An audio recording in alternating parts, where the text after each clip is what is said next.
சமையல் கலைஞர் மாதம்பட்டி ரங்கராஜ் தனது குழந்தையை மகனாக ஏற்றுக்கொண்டதாக ஆடை வடிவமைப்பாளர் ஜாய் கிறிசல்டா தெரிவித்துள்ளார். சமையல் கலைஞரான மாதம்பட்டி ரங்கராஜ் தனது கேட்டரிங் சர்வீஸ் மூலம் பிரபலமடைந்தார். அத்துடன் மெஹந்தி சர்க்கஸ் உள்ளிட்ட படங்களில் நடித்து கவனம் ஈர்த்தார். இவருக்கு திருமணமாகி 2 குழந்தைகள் உள்ளன.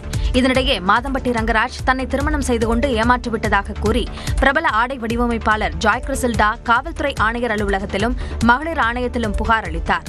தான் கருவுற்று இருந்த நிலையில் மாதம்பட்டி ரங்கராஜ் தன்னிடமிருந்து விலகியதாகவும் ஜாய் கிறிசல்டா குற்றம் சாட்டியிருந்தார். இதனை மாதம்பட்டி ரங்கராஜ் மறுத்து வந்தார்.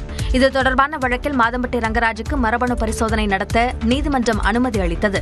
சென்னை ராஜீவ்காந்தி அரசு மருத்துவமனையில் பரிசோதனை நடத்த நீதிமன்றம் உத்தரவிட்டு பரிசோதனை நடந்து முடிந்தது.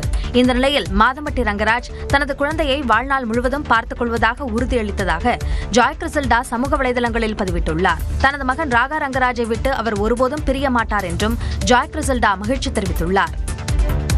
ஹார்மூஸ் நீரிணை வழியே சென்ற இந்திய வணிக கப்பல்கள் மீது தாக்குதல் நடத்தப்பட்ட விவகாரத்தில் ஈரான் தூதரை நேரில் அழைத்து மத்திய அரசு கவலை தெரிவித்தது.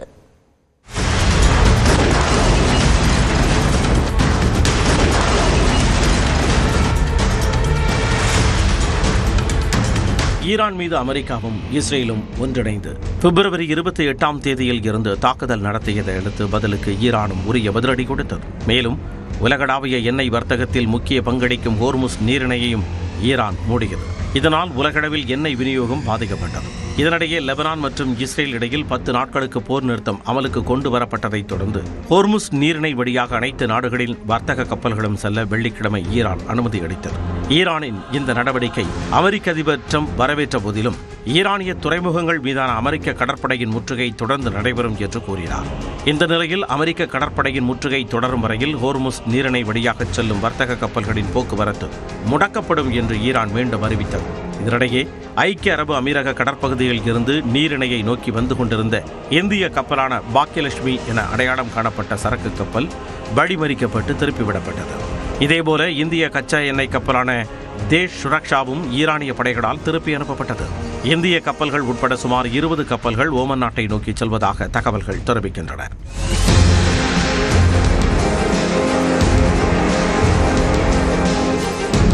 இதனிடையே ஈராக்கில் இருந்து 20 லட்சம் பேரல் எண்ணெயுடன் ஹோர்முஸ் நீரிணை வழித்தடத்தில் தாயகம் திரும்பிக் கொண்டிருந்த 2 இந்திய சரக்கு கப்பல்களை குறிவைத்து ஈரானிய புரட்சிகர காவல்படை தாக்குதல் நடத்தியிருப்பதாக கப்பல் போக்குவரத்தை கண்காணிக்கும் முகமை ஒன்று உறுதிப்படுத்தியது.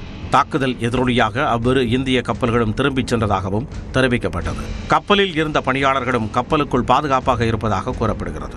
இதுகுறித்து தமது கவலையை பதிவு செய்ய மத்திய வெளியுறவு அமைச்சகம் விடுத்த அழைப்பின் பேரில் வெளியுறவு செயலர் விக்ரம் மிஸ்ரியை இந்தியாவுக்கான ஈரான் தூதர் முகமது ஃபதாலி சந்தித்தார். அப்பொழுது ஈரான் தூதருடன் முக்கிய ஆலோசனை நடத்தப்பட்டதாக வெளியுறவு அமைச்சகம் அறிக்கை வெளியிட்டுள்ளது.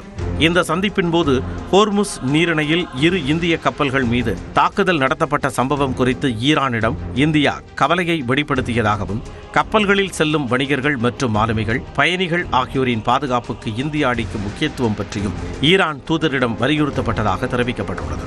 இதனுடன் ஈரான் தரப்பில் இருந்து ஏற்கனவே கடந்த காலங்களில் இந்தியாவுக்கு செல்லும் கப்பல்களின் பாதுகாப்பான பயணம் உறுதி செய்யப்பட்டதையும் வெளியுறவு செயலர் நினைவு கூர்ந்ததாக அறிக்கை கூறுகிறது.